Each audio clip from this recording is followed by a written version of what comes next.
Era difícil imaginar que alguém preso, acorrentado e sob risco iminente de execução pudesse escrever uma carta carregada de alegria, gratidão e encorajamento. Mas foi exatamente isso que Paulo fez ao redigir sua epístola aos Filipenses. O cenário ao redor gritava desespero, mas suas palavras sussurravam esperança. Dentro de uma cela úmida, fria e escura, o apóstolo encontrou motivos para exortar uma igreja inteira a se alegrar no Senhor. E não era qualquer tipo de alegria.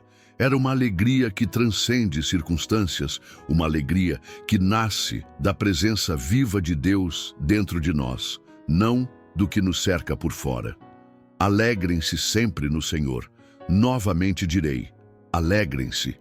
Essas palavras ecoam como trovões de fé em meio ao silêncio do sofrimento. Porque não é fácil sorrir quando tudo parece desabar. Mas Paulo nos mostra que a alegria verdadeira não depende do que se vê, mas do que se crê. Num mundo onde a ansiedade corre como veneno nas veias da rotina e onde cada notícia pode parecer uma sentença de medo, essa convocação para a alegria parece quase um escândalo. Quantas vezes você já tentou manter um sorriso no rosto enquanto sua alma gritava em silêncio? Quantas vezes vestiu o disfarce da força enquanto desmoronava por dentro? Paulo não ignora essas realidades. Ele viveu o pior delas, mas encontrou uma fonte de paz inabalável que não vinha de fora. Vinha de dentro, vinha do alto. E é para lá que ele aponta quando insiste: alegrem-se no Senhor.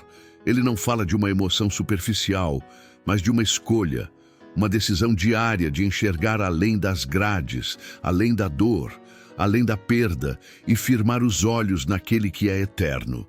E então, de dentro da prisão, Paulo nos apresenta um segundo chamado, a unidade. E isso é ainda mais precioso, porque ele compreendia que uma igreja dividida é uma igreja vulnerável. Por isso, antes de seguir com sua exortação espiritual, ele faz um apelo pessoal às irmãs Evódia e Sintique, pedindo que vivam em harmonia no Senhor. Isso pode parecer pequeno, mas é profundo. A alegria plena só floresce onde há paz, e a paz só habita onde reina a unidade. Talvez você esteja orando por mais da presença de Deus, mas Ele está te chamando para consertar aquilo que você ignorou. Aquela conversa mal resolvida, aquela mágoa guardada, aquele silêncio que virou abismo entre irmãos. Paulo nos mostra que a espiritualidade não é uma fuga das relações humanas, mas o combustível que nos permite restaurá-las. Porque como você pode experimentar a alegria do céu enquanto carrega ódio no coração? Como pode falar de fé enquanto alimenta ressentimentos? O Espírito Santo não apenas quer encher, ele quer limpar, ele quer alinhar o céu dentro de você e ao seu redor. E Paulo sabia disso. Por isso, com a mesma autoridade com que fala sobre a glória de Deus, ele fala sobre a importância de viver em paz com o próximo. Isso não é secundário, isso é central. Imagine agora aquela pequena comunidade em Filipos lendo essa carta pela primeira vez. Um silêncio reverente tomava conta da sala. Um apóstolo preso por pregar o evangelho está clamando por unidade, por alegria, por amabilidade. Ele não está reclamando da prisão, ele está derramando amor. Que contraste com o nosso tempo, em que basta uma divergência para romper laços, para cancelar amizades, para quebrar alianças. Paulo nos desafia com algo revolucionário: viver em comunhão mesmo quando discordamos, amar mesmo quando temos razões para não amar, escolher a paz como estilo de vida, não como reação circunstancial. Então, ele arremata com uma frase que, se absorvida com profundidade, pode transformar não apenas a nossa fé, mas a nossa forma de viver. Seja a amabilidade de vocês conhecida por todos. Perto está o Senhor. Não há como ignorar o poder escondido nessas palavras. Paulo está dizendo que a nossa gentileza é uma vitrine do céu para o mundo. que nossa maneira de tratar os outros revela o quanto cremos realmente na presença de Deus. E se o Senhor está perto, não apenas geograficamente, mas espiritualmente, como podemos viver como se Ele estivesse distante? Como podemos justificar dureza, frieza, indiferença, se aquele que nos vê por dentro está tão perto quanto a respiração que nos mantém vivos? Essa amabilidade não é fruto do esforço humano, mas do Espírito Santo em nós. Ela brota quando entregamos nossas razões, nossos argumentos, nosso ego e deixamos o caráter de Cristo florescer em nossos gestos. Gentileza em um mundo violento se torna revolução. Amabilidade, num tempo de polarização, se torna evangelismo. Quando o mundo nos trata com frieza e respondemos com calor, estamos pregando o evangelho sem palavras. Quando perdoamos, em vez de revidar, abraçamos em vez de rejeitar, ouvimos em vez de gritar, estamos mostrando que o Senhor está de fato perto. E é exatamente por isso que Paulo não se detém apenas nessas atitudes. Ele avança para um terreno ainda mais profundo, o das batalhas internas. Ele sabe que o campo de guerra mais violento não é aquele do lado de fora. É aquele travado dentro da mente, quando ninguém vê, ninguém ouve, ninguém percebe. É no silêncio do pensamento que se decide se teremos paz ou viveremos em guerra. E é nesse ponto que ele nos apresenta o próximo segredo para viver uma vida elevada, mesmo diante das circunstâncias mais difíceis. Existe uma dor silenciosa que poucos ousam confessar, mas que consome como fogo por dentro: a ansiedade. Ela não grita, mas corrói, não sangra, mas sufoca. E o mais cruel de tudo é que ela nem sempre tem forma ou nome. Às vezes, ela se apresenta como uma preocupação constante com o que ainda nem aconteceu. Outras vezes, ela veste a máscara do medo, do controle, da necessidade de ter todas as respostas agora. Filipenses 4 nos leva diretamente a esse campo invisível, onde travamos uma das mais intensas batalhas espirituais da alma. Paulo, de dentro da prisão, olha para os filipenses e nos olha também. Ele escreve com a voz da experiência, não da teoria. Ele sabia o que era lidar com noites frias, incertezas sufocantes e expectativas cruas de morte. E mesmo assim, ele ousa escrever uma frase que desafia a lógica humana. Não andem ansiosos por coisa alguma. Essa frase, lida às pressas, pode parecer insensível. Como assim não se preocupar com coisa alguma? Como dizer isso para uma mãe que luta para alimentar seus filhos? Para um jovem que vê seu futuro ruir antes mesmo de começar? Para quem perdeu tudo, para quem foi traído, abandonado, demitido? Mas Paulo não está desprezando o sofrimento. Ele está oferecendo um antídoto. E esse antídoto é um caminho, a oração. Ele não diz que a ansiedade nunca virá. Ele diz que, quando ela vier, existe uma saída, existe uma escolha que transforma o peso da alma em súplica, o medo em confiança, o caos em comunhão. E essa escolha começa com a decisão de falar com Deus antes de tentar resolver tudo sozinho. Mas repare que não é uma oração qualquer. Ele diz, em tudo, pela oração e súplicas, e com ação de graças, apresentem seus pedidos a Deus. Aqui, o segredo começa a se revelar. Orar é mais do que pedir, é entregar. Suplicar é mais do que insistir, é confiar. E agradecer é mais do que um detalhe, é a ponte entre o agora e o que ainda virá.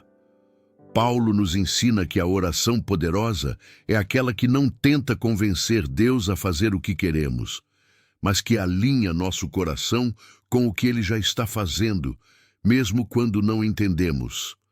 É aquela que desarma o controle, desmonta o orgulho e rasga o silêncio da alma diante de um Pai que ouve até os gemidos que não sabemos expressar. E então, quando essa oração verdadeira acontece, algo invisível, mas real acontece. Paulo não promete que todos os problemas desaparecerão. Ele promete algo mais profundo. E a paz de Deus, que excede todo o entendimento, guardará os seus corações e as suas mentes em Cristo Jesus. Essa paz não é ausência de guerra, mas presença de Deus. É uma paz que desafia a lógica, porque ela não vem depois que tudo se resolve. Ela vem antes. Ela chega no meio do caos, enquanto ainda há contas a pagar, diagnósticos a enfrentar, perguntas sem respostas. Ela não explica, ela consola, não justifica, mas sustenta. Essa paz não é frágil como a que o mundo oferece. Ela não depende do que está ao redor, mas do que está dentro. E talvez o ponto mais poderoso dessas palavras esteja na expressão: guardará os seus corações e as suas mentes. Porque Paulo sabia que a ansiedade ataca nesses dois lugares.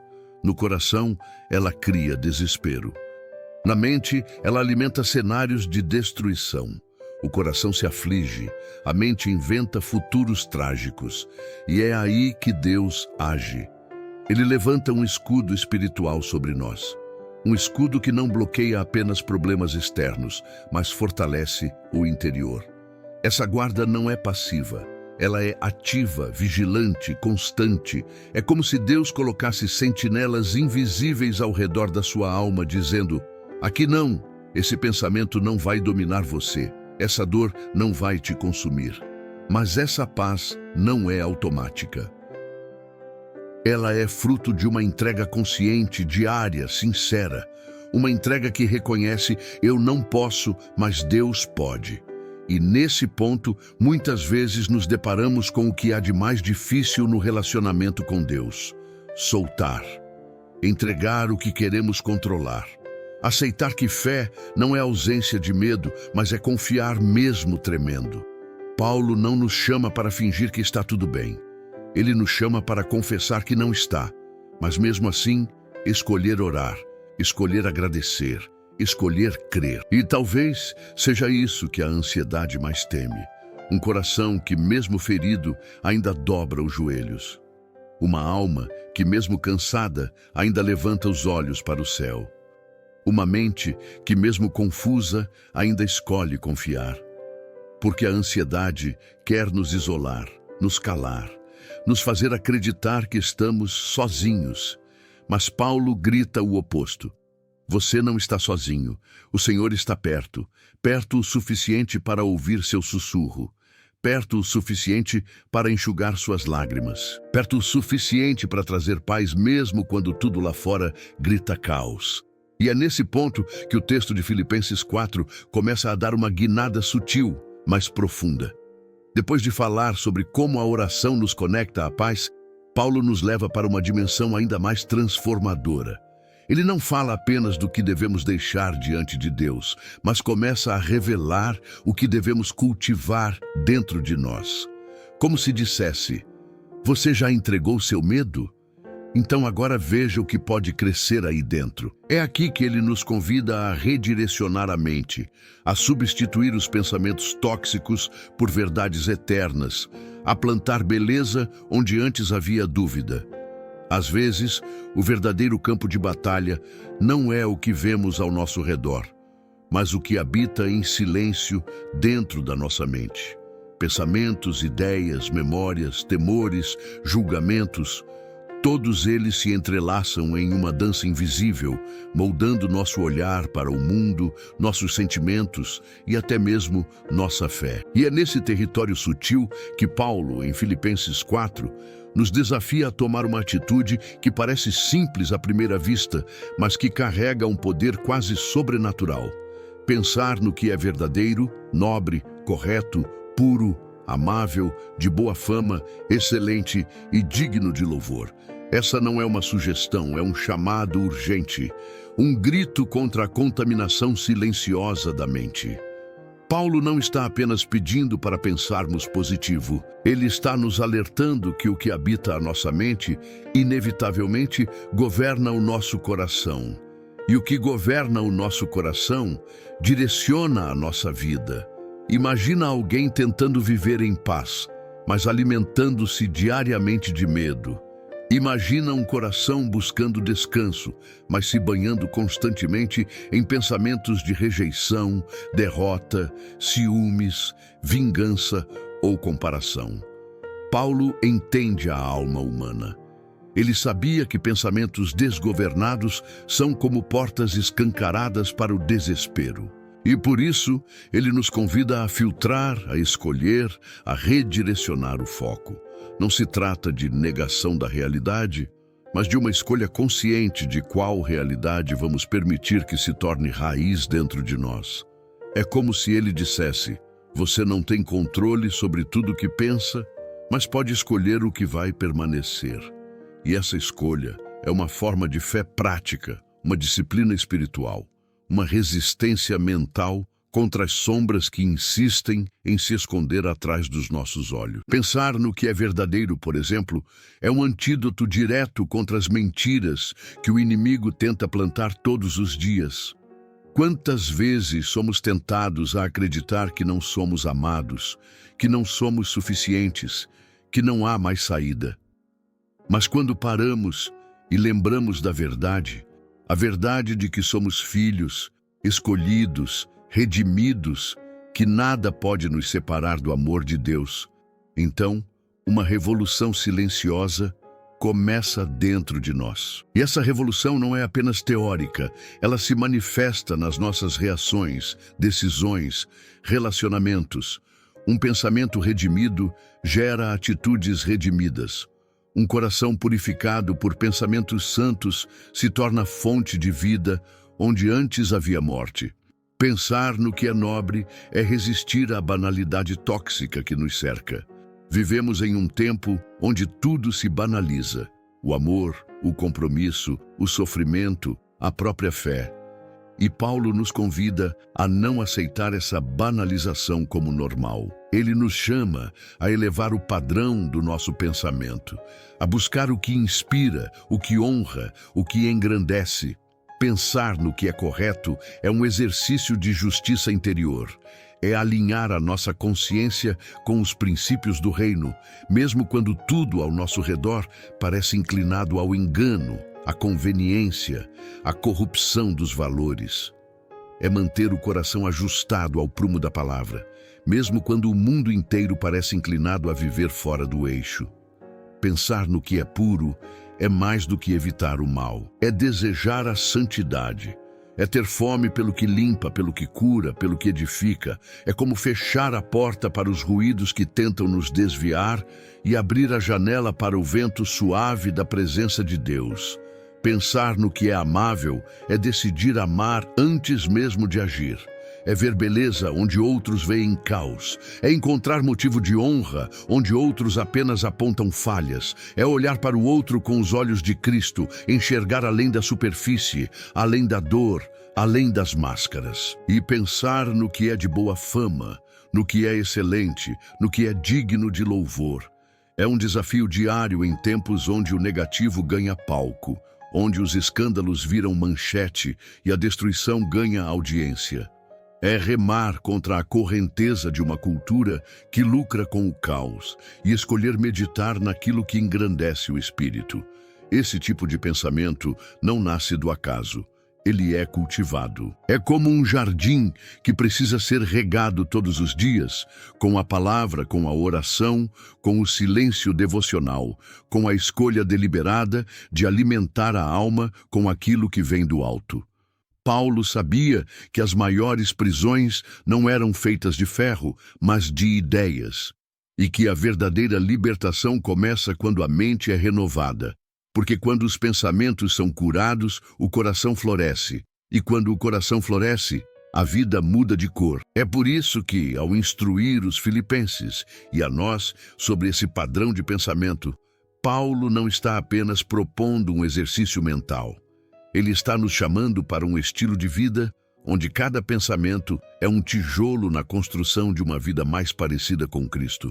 Uma vida que resiste ao caos, não porque tudo está bem, mas porque o interior foi firmado em algo que o mundo não pode tocar. Uma mente alinhada com o céu se torna uma arma poderosa contra as armadilhas do inferno. E talvez sem perceber, ao pensarmos como Paulo propõe, nos tornamos cartas vivas da esperança, da paz, da luz. E ainda assim, Paulo sabe que apenas pensar não basta. Porque existem momentos em que o pensamento até é correto, mas a alma está fraca. Há dias em que, mesmo sabendo a verdade, ainda assim nos sentimos como se estivéssemos afundando. Por isso, ele vai além das ideias e nos conduz para um lugar ainda mais profundo. Um lugar onde o que cremos e pensamos se transforma em prática, em rotina, em repetição, em testemunho. E é exatamente para esse próximo passo que ele começa a preparar nossos olhos e nosso coração. Às vezes, é mais fácil ouvir uma boa palavra do que colocá-la em prática. É mais simples refletir, filosofar, admirar a beleza de um texto bíblico do que encarnar esse texto na alma. Permitir que ele molde gestos, transforme reações, reescreva rotinas. E Paulo, com a sensibilidade de quem já experimentou o céu em visões e a dor em prisões, não se limita a nos dar conselhos espirituais ou pensamentos elevados. Em Filipenses 4:9, ele atravessa a linha da contemplação e mergulha na convocação. Ponha em prática tudo o que aprenderam, receberam, ouviram e viram em mim. É como se ele dissesse: não basta pensar no que é bom. É preciso viver isso com intensidade. Ele não se apresenta como alguém perfeito, mas como alguém que apanhou da vida e permaneceu fiel. Alguém que, mesmo com feridas, permaneceu de pé. Que, mesmo com grilhões nos pés, manteve o coração livre. Alguém cuja vida foi a própria pregação. O apóstolo não está convidando os filipenses a admirarem sua trajetória como se fosse uma relíquia espiritual. Ele está dizendo: sigam os passos que já deixei, repliquem as escolhas, inspirem-se não nas palavras, mas no testemunho vivo. Porque o Evangelho não é uma ideia que se carrega no bolso, mas uma verdade que se vive com os pés descalços no chão da realidade. E aqui, Paulo deixa claro que a fé madura é aquela que se converte em ação. O que adianta ouvir 1000 mensagens e não aplicar nenhuma? O que adianta saber o que é certo, se na hora da dor escolhemos o velho caminho do desespero, da reclamação, da desistência? Ele nos desafia a praticar aquilo que já aprendemos, porque muitas vezes o milagre que tanto buscamos não está em uma nova revelação, mas na obediência à revelação que já recebemos e ignoramos. O verbo que Paulo usa, praticar, é ativo, constante, presente. Ele carrega a ideia de repetição, de insistência, de construção. Não é sobre fazer uma vez e esperar resultados mágicos. É sobre transformar o que se ouviu e aprendeu em hábito. É sobre ser fiel nas pequenas decisões, porque é na repetição que a verdade desce da mente para o coração. E é no coração que ela se torna parte de quem somos. Praticar aquilo que ouvimos e vimos é viver em coerência.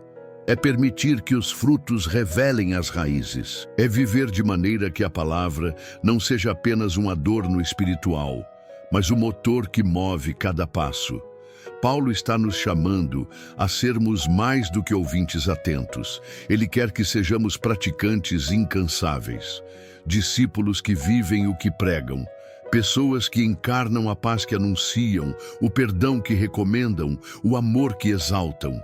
E esse chamado é profundo, porque a prática exige renúncia. Exige lembrar do que foi ensinado, mesmo quando a vontade é fazer o oposto. Exige lembrar do que foi visto, mesmo quando os olhos estão cheios de lágrimas.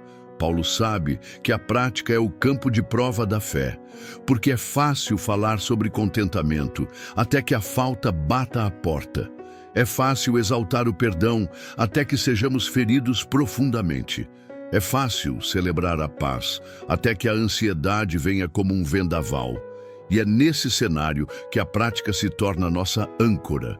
É ali que ela prova se aquilo que dizemos crer realmente nos habita. E talvez seja por isso que ele encerra esse versículo com uma promessa poderosa: e o Deus da paz estará com vocês. Não é uma promessa de ausência de problemas, mas é a certeza de presença. A paz não está em um lugar, mas em uma pessoa. A paz não é circunstancial, ela é relacional. E Deus, o próprio Deus da paz, escolhe habitar com aqueles que caminham na prática da verdade. Essa paz não é uma emoção passageira. Ela não depende do que acontece ao nosso redor. É uma paz que atravessa o caos sem se perder. Uma paz que constrange o medo, que desarma a ansiedade, que acalma o espírito, mesmo quando tudo ao redor grita descontrole. E ela não é fruto de esforço humano, mas da presença divina. Ela é consequência de uma mente que escolhe pensar o que é bom e de um coração que decide viver o que é certo. Praticar, portanto, não é apenas um gesto de fé. É uma forma de abrir espaço para a presença de Deus em cada canto da vida. É como se, ao obedecermos, criássemos um lugar de habitação para o próprio Deus, e onde Ele habita, a paz reina. Mas há um detalhe nesse convite de Paulo que nos leva a olhar mais fundo ainda. Porque ele não apenas nos chama a praticar o que aprendemos.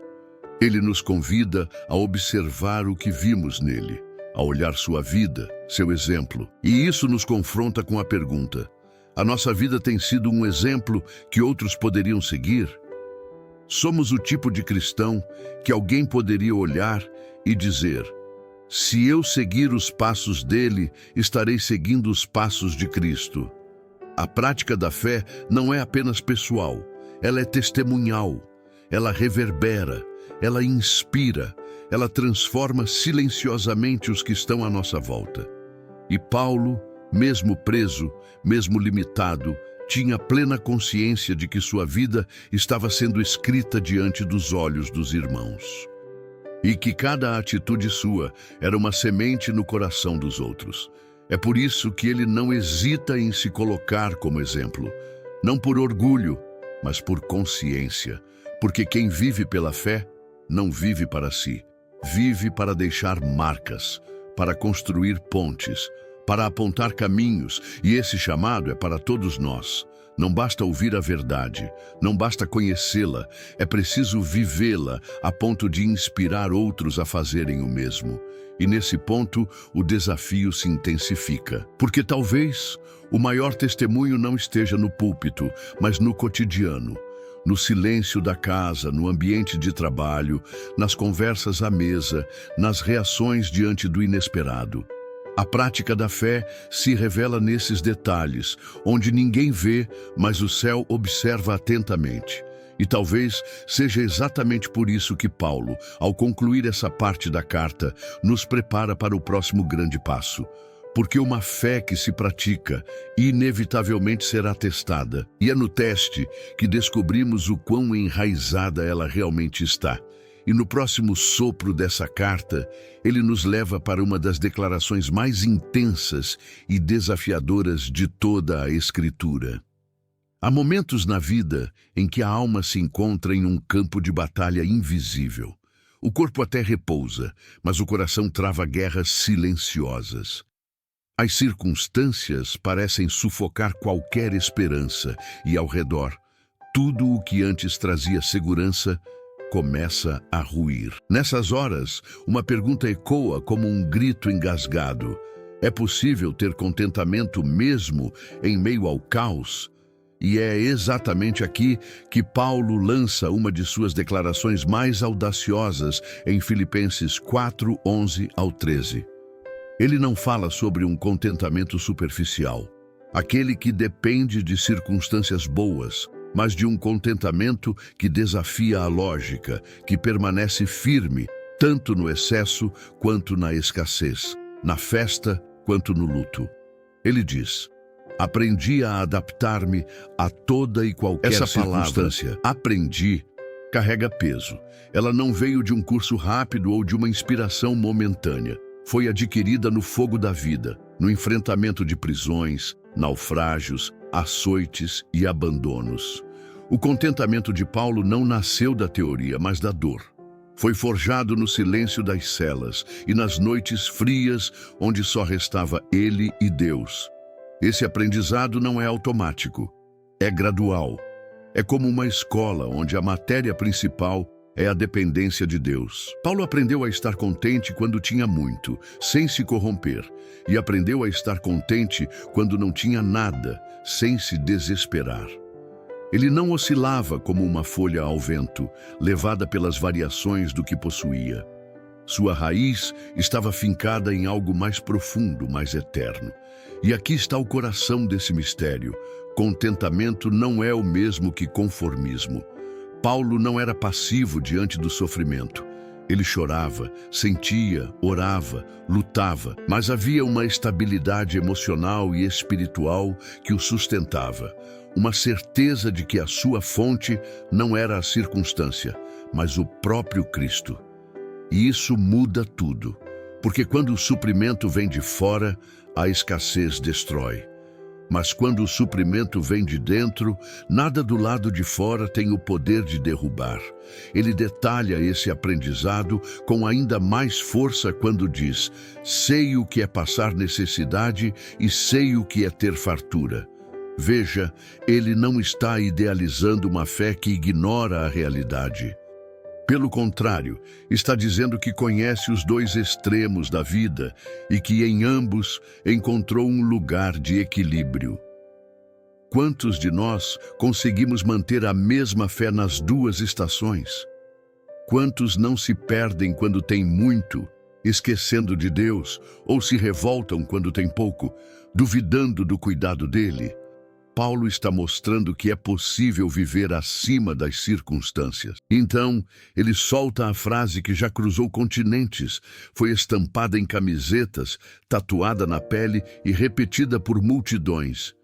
Tudo posso naquele que me fortalece.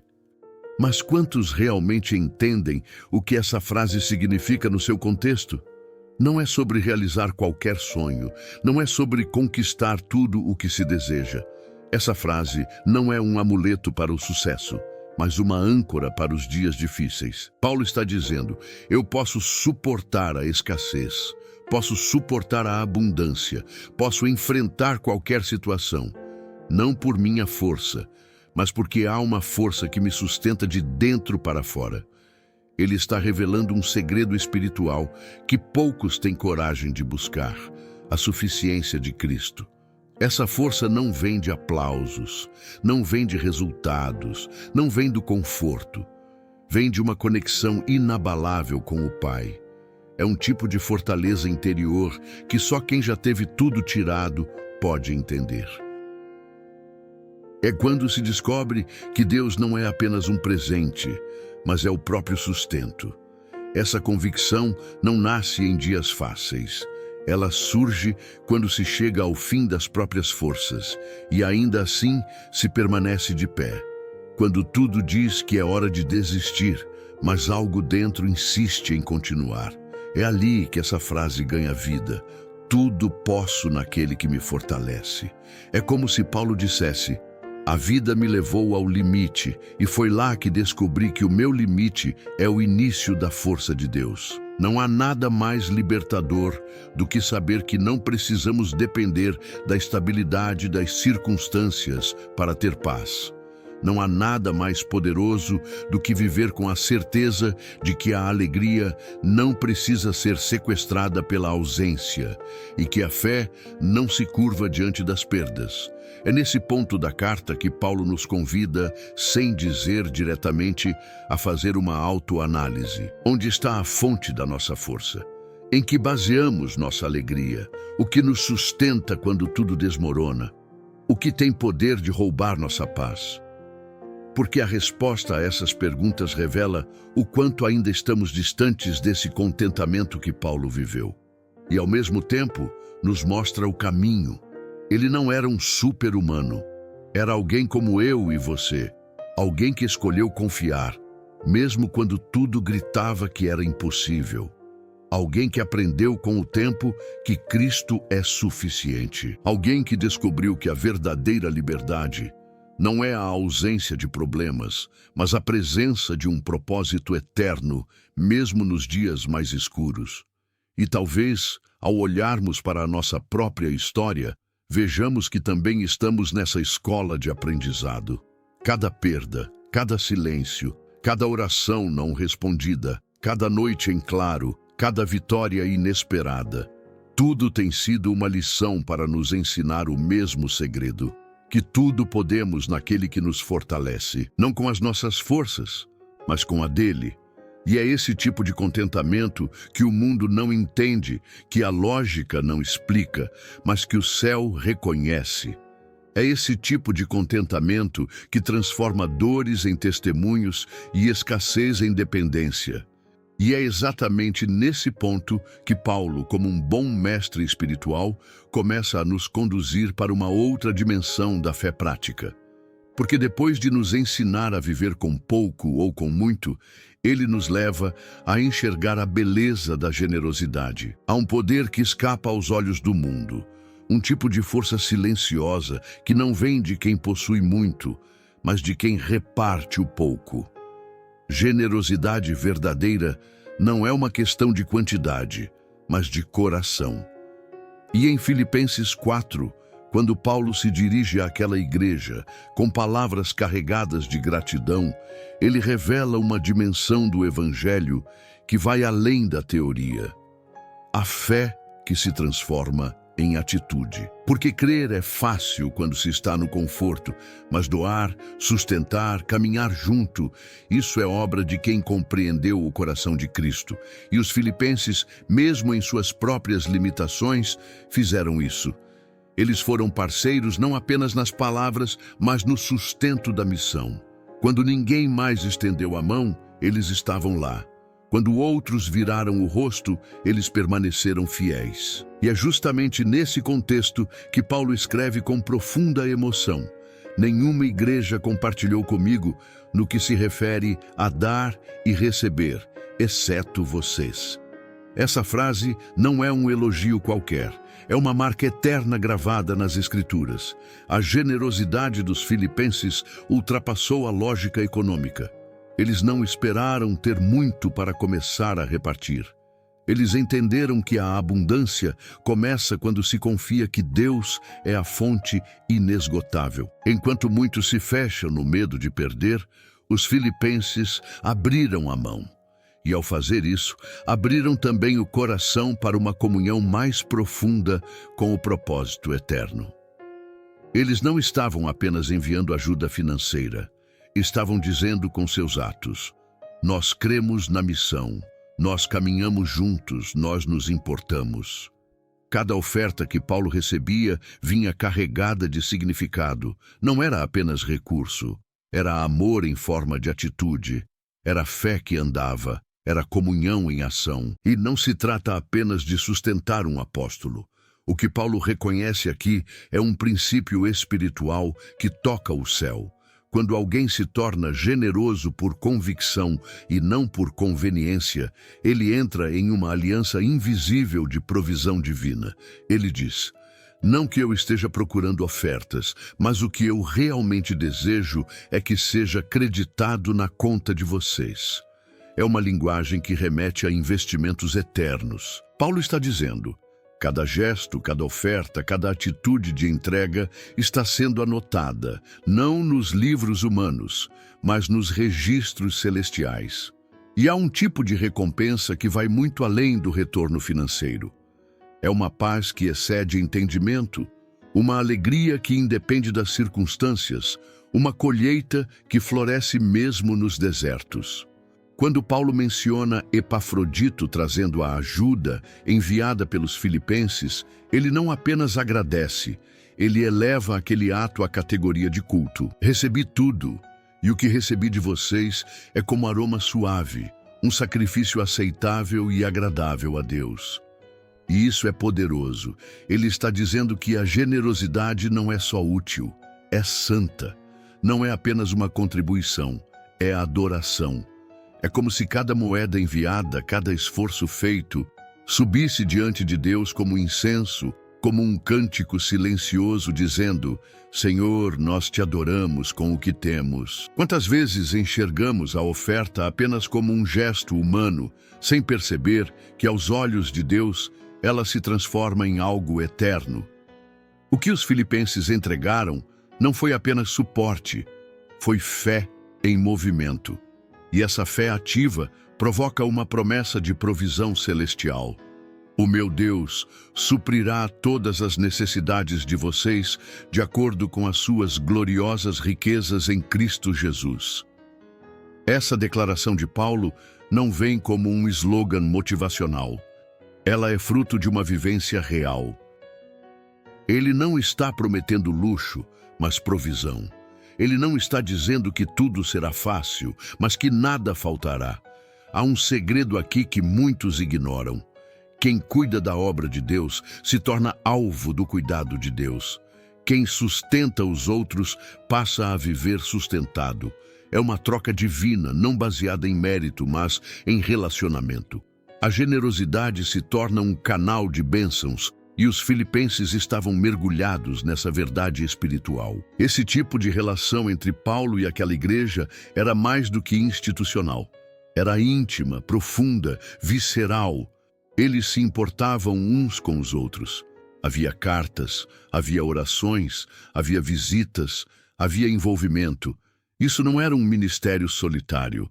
Era um corpo funcionando em harmonia, e esse é um chamado que ecoa até hoje. Em um mundo onde cada vez mais as pessoas se isolam, onde o individualismo reina, Paulo e os filipenses nos lembram que a fé cristã genuína se expressa em comunhão prática. Não se trata apenas de ouvir uma mensagem bonita no domingo. Trata-se de se envolver, de carregar o fardo uns dos outros, de estender a mão mesmo quando ela parece vazia. E quando olhamos para esse exemplo, é impossível não pensar em quantas oportunidades temos hoje de sermos também como os filipenses. Não apenas nos nossos recursos, mas no nosso tempo, na nossa escuta, no nosso abraço, na nossa presença. Porque generosidade é mais do que dar dinheiro, é dar de si. E o que mais falta ao mundo hoje não é alimento, não é tecnologia, não é avanço. O que falta é gente disposta a se doar, gente que não apenas acredite em Jesus, mas que viva como ele viveu, amando até doer, entregando até o fim, servindo até no silêncio. Essa conexão profunda entre Paulo e os filipenses não termina aqui. Ela se desdobra, se expande, ganha contornos ainda mais eternos, porque depois de falar sobre a generosidade que sobe como incenso, ele começa a entoar uma doxologia, um cântico espontâneo de glória.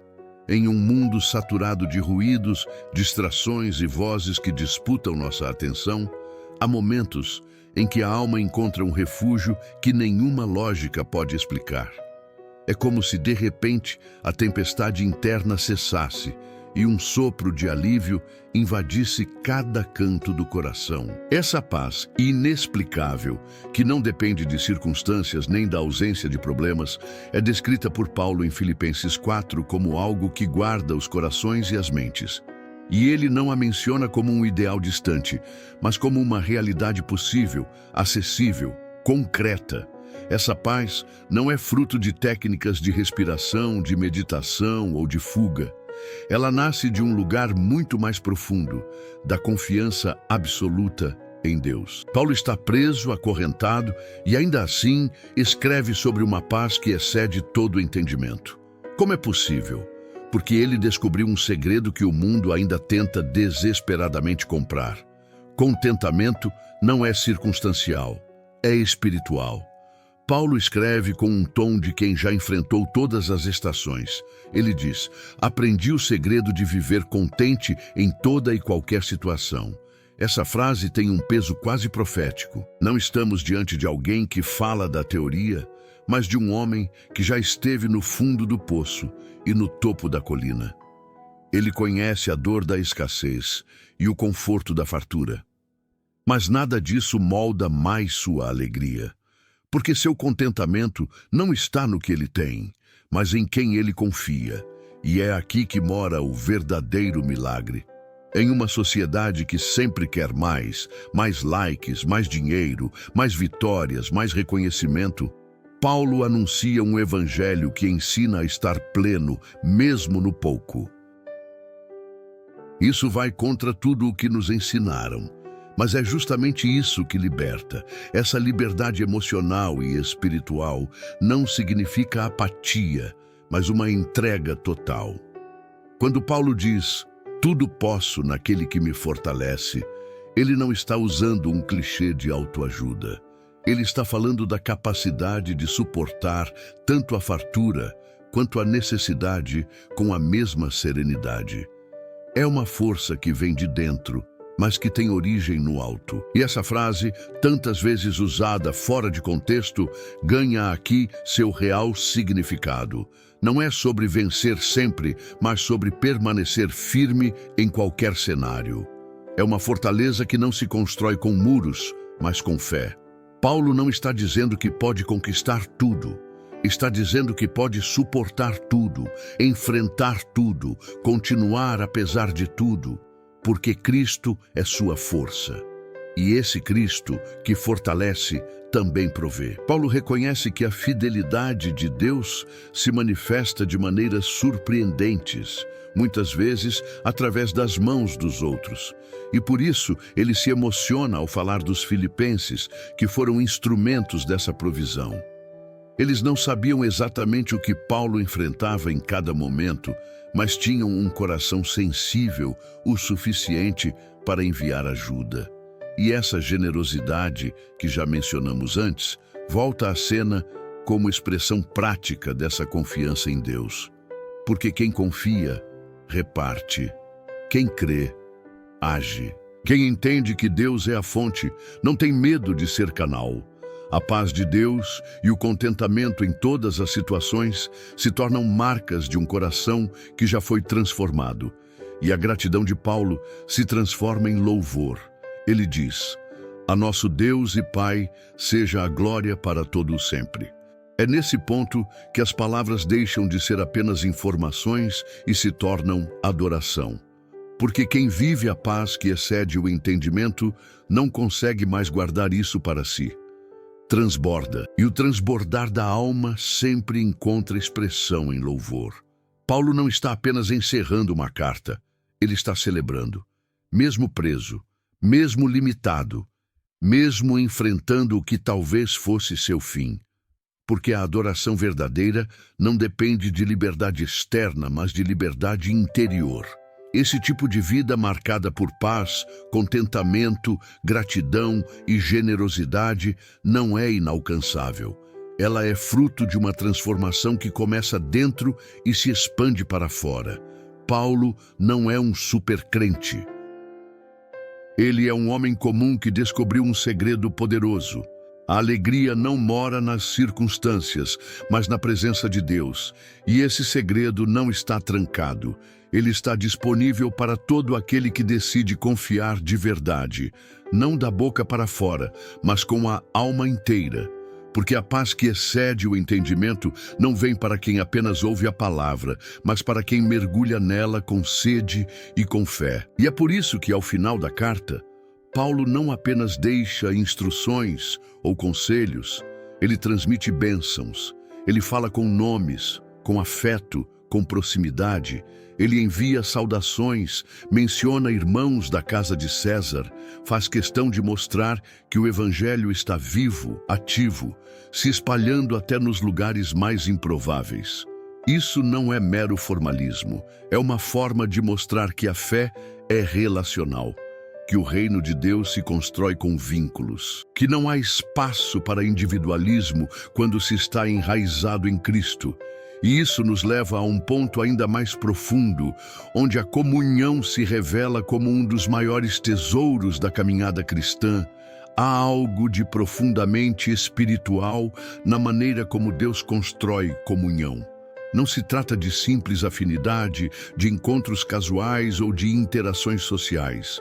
A comunhão verdadeira, aquela que Paulo valoriza em suas cartas, nasce no espírito, floresce na vulnerabilidade e se fortalece na oração. Quando Paulo se despede dos filipenses, ele não usa apenas uma saudação formal. Ele entrega uma bênção carregada de significados eternos. A graça do Senhor Jesus Cristo seja com o espírito de vocês. E essas palavras, à primeira vista simples, são como sementes que carregam dentro de si uma floresta inteira. Porque a graça de Jesus não é uma ideia abstrata. Ela é uma presença viva. É como se Paulo estivesse dizendo que a própria essência de Cristo caminhe com vocês, dentro de vocês, através de vocês. Essa graça é um fio invisível que conecta cada crente, independentemente de sua origem, sua história ou sua condição atual.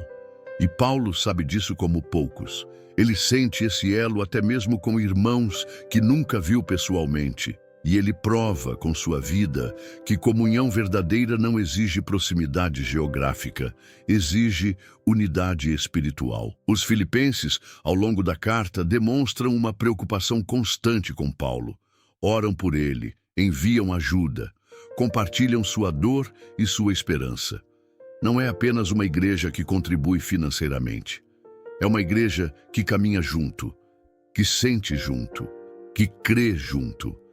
E é exatamente essa conexão que dá forças a Paulo para continuar. Essa comunhão firmada na fé rompe barreiras.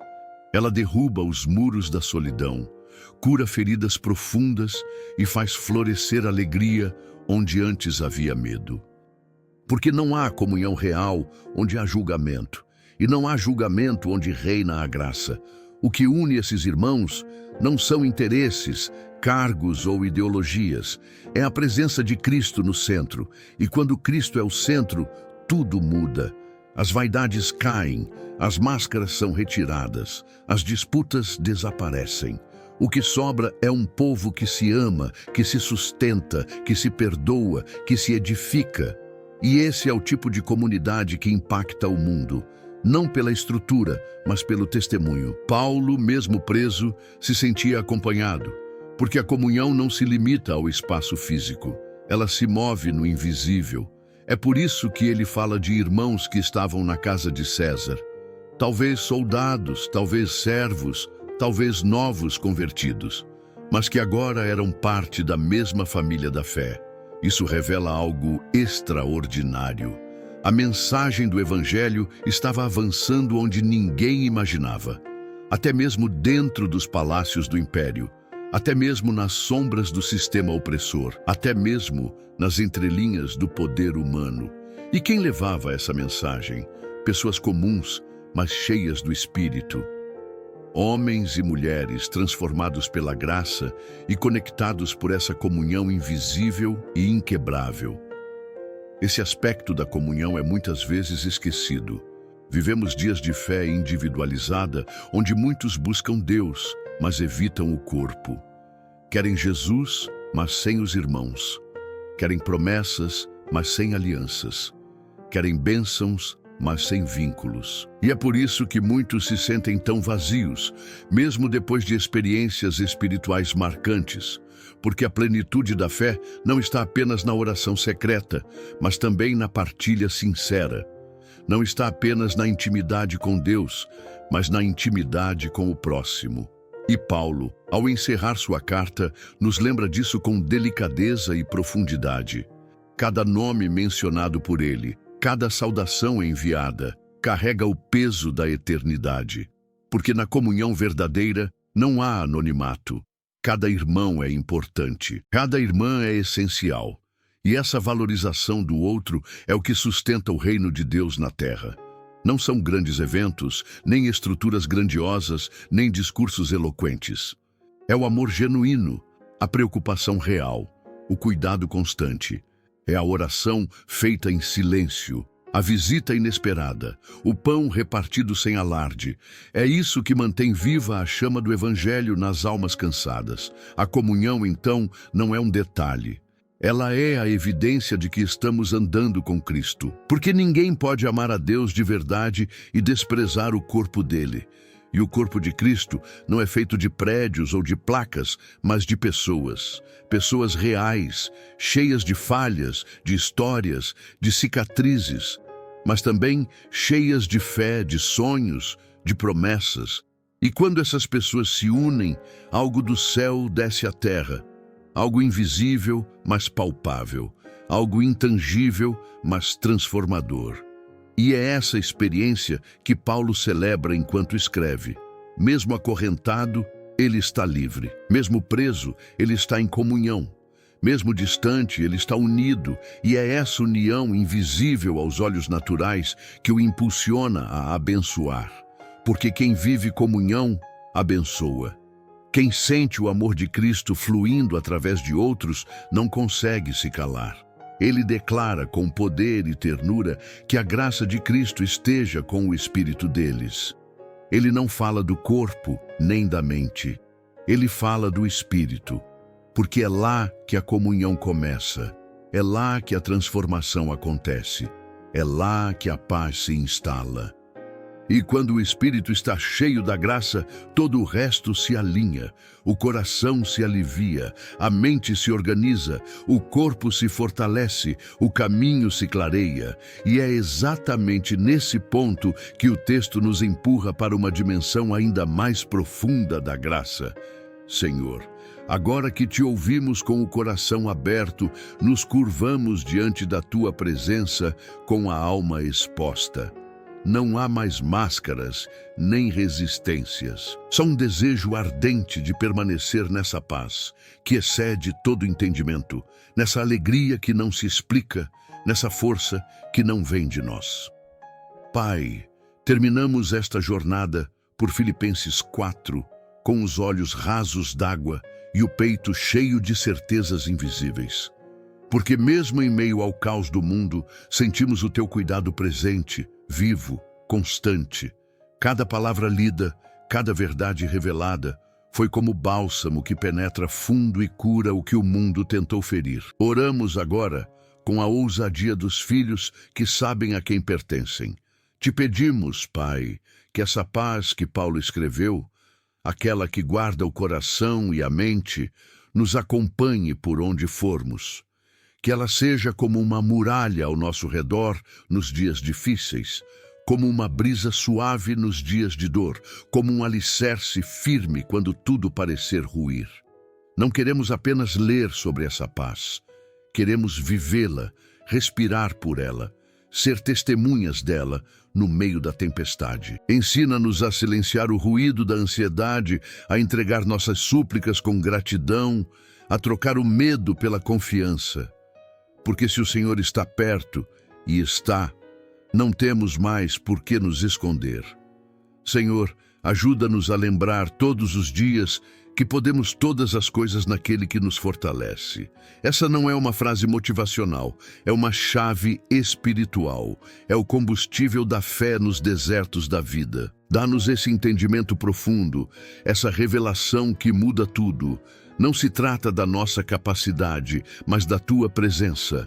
Se estamos em Cristo, não há prisão que nos segure, não há falta que nos paralise, não há adversidade que nos destrua. Porque é o Senhor quem nos sustenta, é o Senhor quem nos supre, é o Senhor quem nos conduz. E agora, Senhor, queremos também orar pela comunhão. Que esse espírito de unidade que Paulo experimentou com os filipenses floresça entre nós. Que sejamos uma geração que caminha junto, que ora junto, que sonha junto. Que o amor que recebemos de Ti transborde para o próximo. Que aprendamos a carregar as cargas uns dos outros, a repartir o pão e a palavra, a sermos família onde há solidão. Que a Tua graça nos torne um só corpo, um só povo, uma só fé. Porque entendemos, Pai, que não fomos chamados para andar sozinhos, mas para viver em comunhão, para sermos resposta na vida de alguém. para sermos luz na escuridão de outros. Abençoa, Senhor, cada pessoa que ora conosco agora. Visita essa casa, esse quarto, esse coração. Onde houver ansiedade, sopra teu alívio. Onde houver confusão, libera teu discernimento. Onde houver medo, revela teu amor perfeito que lança fora toda angústia. Onde houver escassez, manifesta tua provisão. Onde houver cansaço, renova com teu espírito. Que nenhum dos teus se sinta esquecido. Que nenhum dos teus se perca pelo caminho. Que cada filho e filha saiba, hoje e sempre, que a tua graça é suficiente, que o teu poder se aperfeiçoa na fraqueza e que em ti temos tudo o que precisamos. Por fim, Senhor, queremos agradecer por cada ensinamento, por cada toque, por cada correção feita com amor. Obrigado por não desistir de nós. Obrigado por estar presente mesmo quando não percebemos. Obrigado por nos levar além do que pedimos ou pensamos. Que essa gratidão se torne hábito. Que ela se transforme em estilo de vida. Que, como Paulo, possamos dizer: aprendi a estar contente em toda e qualquer situação, porque sei em quem tenho crido. Sei que o Senhor é fiel. Sei que nada pode me separar do teu amor e que a graça do Senhor Jesus Cristo, essa graça que consola, transforma, sustenta, perdoa e renova, esteja sobre o espírito de cada um que chegou até aqui. Que ela nos acompanhe ao deitar, ao levantar, ao entrar e ao sair. Que sejamos marcados por essa graça, reconhecidos por essa graça, conduzidos por essa graça. Que os nossos passos, palavras, decisões e sonhos sejam moldados por esse favor imerecido. Que essa graça seja o nosso abrigo, a nossa identidade e a nossa herança. E agora, que essa oração não termine apenas com um amém, que ela continue viva nos nossos dias, nos nossos pensamentos, nas nossas ações. Que ela seja o começo de uma nova intimidade, de uma nova estação, de um novo mover de Deus em nossas vidas. Porque há mais, muito mais, para ser vivido. Há promessas para serem cumpridas, milagres para acontecer, curas para se manifestar, portas para se abrirem.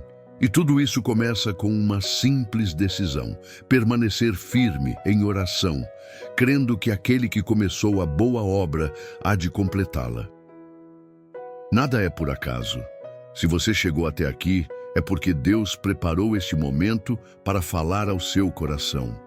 Ele conhece suas lutas, vê suas lágrimas e já está trabalhando ao seu favor.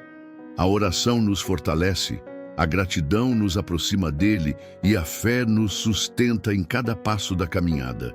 Por isso, não guarde essa bênção só para você. Curta este vídeo, se inscreva no canal e ative o sininho para receber todas as orações que vão renovar sua fé. E não se esqueça de compartilhar essa mensagem com as pessoas que você ama, pois Deus pode usar você para transformar vidas.